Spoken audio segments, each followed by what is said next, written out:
Et le parti Sawanya Frodebo se dit satisfait des commémorations respectivement du prince Louis Rwagasore, héros de l'indépendance, et de Melchior Ndadaye, héros de la démocratie, en date du 13 et 21 octobre de chaque année. Léon Sengenakumana, vice-président de ce parti, dit que c'est un honneur pour le pays. Mais toutefois, il demande que la lumière soit faite pour que les auteurs de ces assassinats soient traduits en justice. Suivez. Et c'est tout à fait normal et compréhensible que le 13 et le 21 octobre, le peuple burundais, tous les Burundais, célèbrent ces journées en mémoire des héros nationaux, l'un pour l'indépendance, le prince Louis Rwagasore, l'autre pour la démocratie, le président Melchior Ndadaye.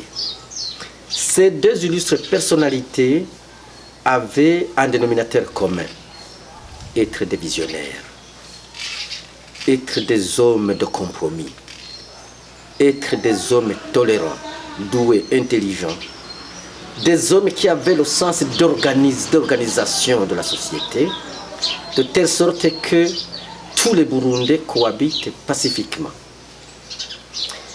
Ils ne mettaient jamais leurs intérêts avant l'intérêt national. Ils n'étaient pas égoïstes, ils n'étaient pas orgueilleux, ils n'étaient même pas prisonniers du passé. Ils pensaient à l'avenir. Ce sont les deux seuls visionnaires que le Burundi a connus jusqu'aujourd'hui. Les autres ne font que de la spéculation. Et il faut distinguer ici un visionnaire et un leader. Un visionnaire, ça veut dire il naît comme ça, avec cette vision. Mais un leader, il se forme ou on le forme. Il se forme ou on le forme. C'est pourquoi que la plupart des leaders, des fois, se comportent comme ci, comme ça, sans tenir compte de l'intérêt général de la société. Alors, que les Burundais célèbrent ces deux journées en mémoire de ces deux grandes personnalités, c'est tout à fait normal. Pour le cas du prince Louis Rwagasore, vous avez suivi son discours. Pour le cas du président Melchior Ndadaye, vous avez également suivi son discours. Il se rencontre sur l'instauration au Burundi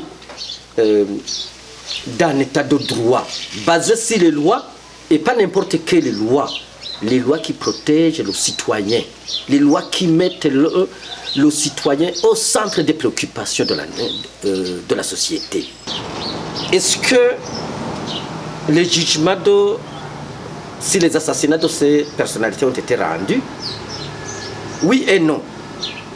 Pour le cas du prince Louis Rwagasore, je n'ai pas vu cela, mais j'ai lu, j'ai écouté, j'ai discuté avec beaucoup de gens. Ils m'ont dit que le jugement a été rendu par ceux-là même qui avaient organisé son assassinat. Vous comprenez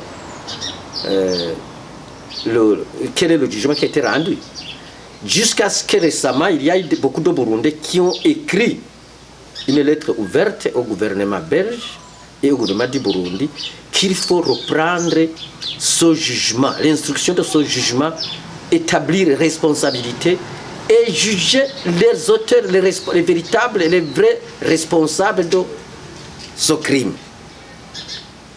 Alors nous attendons. Vous avez espoir, Léon? Pour le cas de Ndadaye d'abord. Pour le cas de Ndadaye, ça je sais très bien comment il a été assassiné. Il a été assassiné par une poignée de gens qui ont refusé la venue de la démocratie au Burundi, qui étaient au pouvoir. Ce qui était au niveau de l'appareil judiciaire, il y avait des membres de ceux-là même qui avaient planifié et organisé l'assassinat de Ndadaye. Ils avaient créé un vide politique, ils avaient créé un vide institutionnel, de telle sorte qu'il n'était pas possible de juger les véritables auteurs. Alors, le procureur de l'époque, il a commis franchement un crime, un drame, parce qu'il a qualifié ce dossier d'assassinat de Ndadaye. Comment un citoyen qui se promenait à Kamenge, qui se promenait à Kanyosha, qui se promenait à l'intérieur du pays et qui avait été assassiné par un individu. C'est ainsi qu'on a arrêté 5 caporaux, soit disant que ce sont eux qui ont organisé et assassiné le président Melchior Ndadaye. Et aujourd'hui, on ne sait même pas où ils sont. On ne sait même pas où ils sont. Et c'est ainsi que nous, au niveau du parti politique, Frodebou, au niveau de sa famille et de sang, au niveau même du gouvernement, nous avons refusé son jugement, cette qualification, parce que Ndadaye a été assassiné comme chef de l'État, une institution. Et pour preuve, ils ont décapité en même temps les institutions comme le gouvernement, l'Assemblée et l'administration. Donc, il fallait qualifier ce dossier de coup d'État contre les institutions élues en 1993 et traduire en justice les véritables auteurs de ce coup d'État.